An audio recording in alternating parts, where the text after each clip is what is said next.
Greetings everyone, Chris Major here again. Hopefully by now you know I'm the founder and CEO of the Human Potential Project and the creator of this body of work cleverly called the Major Factor. I'm talking to you today about authentic learning, and the background here is for 30 years we've been working with individuals, organizations to develop high performance human potential and find new and effective ways for enabling people to create the lives that they've always wanted. The key to that is you've got to learn. You got to learn to do things differently. Just getting inspired and motivated and all that kind of stuff, while nice, isn't going to change your life. Learning is going to change your life. You got to learn to do things differently. All right. So what I've said in the past is that learning is the development of new competence, a new capacity for action. It isn't about gaining understanding, knowledge, insights, and all that kind of stuff, as no amount of understanding ever produced competence. Only new practice produces competence. So we're going to focus on that a little bit. So I'm not sure if I can do this actually without graphics, but let me see if I can narrate you through this. So authentic learning, the authentic learning process, to keep this really, really simple, imagine I've got a line here, and there's two categories, above the line, below the line.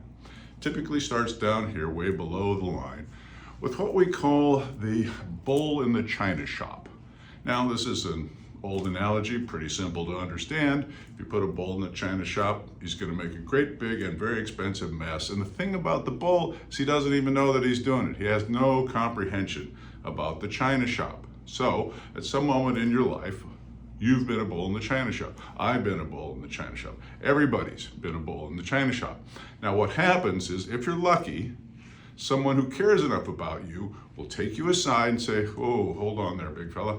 Let me explain a couple things to you," right? And he'll talk to you about China and crystal and all this kind of stuff. And then as the explanation is going on, your eyes will get a little bigger, your mouth will kind of get a little more open, and you'll eventually get to that Homer Simpson moment of, "No!" All right?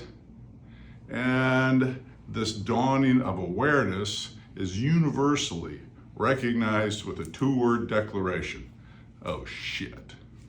Now you know. Okay? Now, if that doesn't happen and you just keep making messes, eventually you're going to make one that's big enough that the phenomenon we describe is you kind of trip over the curb and go face down into awareness.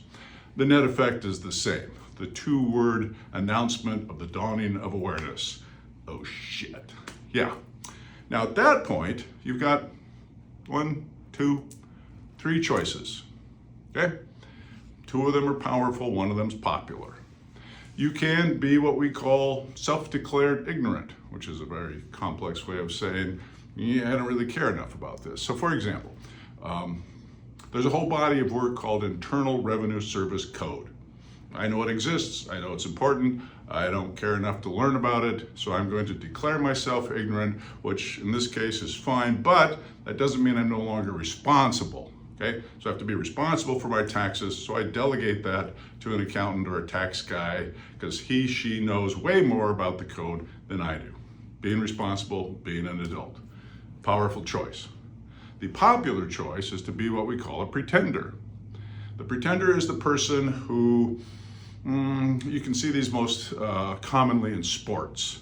So the pretender skier is the person who shows up every season with a new outfit, new skis, new boots, new poles, new everything. They got, defogo glasses and heated gloves and warmy, toasty boots, and they've got everything but a lift ticket. So they spend all day in the pub talking about, "Oh man, yeah, I should have seen this at Snowbird, there we were at Alta. Oh, I got big hair, yeah, bullshit."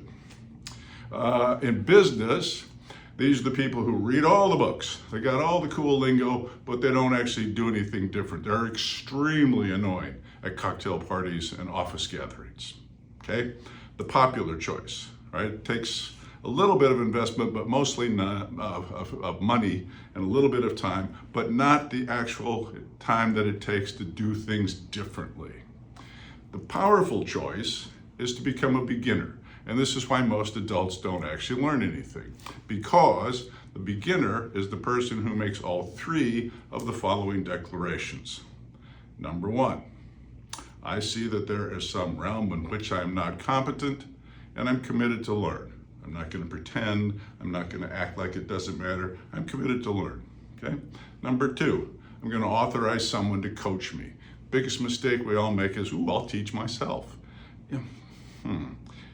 I don't think we even need to spend time on why that's not such a good idea. And then number three is, and this is the hard one for grown-ups, is I'm going to be at peace with being a beginner. Why is this important? Because it's as a beginner that you make all the dorky mistakes, okay? As a beginner skier, you're on your face or your butt most of the time. The beginning tennis player, this is me, it's like my serve looks more like a long shot home run. It's over the 400-foot fence, right? You make all the dorky mistakes, and most adults can't handle that, so they'll just go back to things the way they were. So if you can get into the realm of actually being a committed beginner, you work and you work and you work. And then we get to confront the illusion of the learning curve. There's no such thing. Learning doesn't occur as a curve. It goes in stair steps, and that's where people get frustrated. As a beginner, you work and you work and you work, and then one day, under the guidance of your coach, suddenly, your competence is elevated.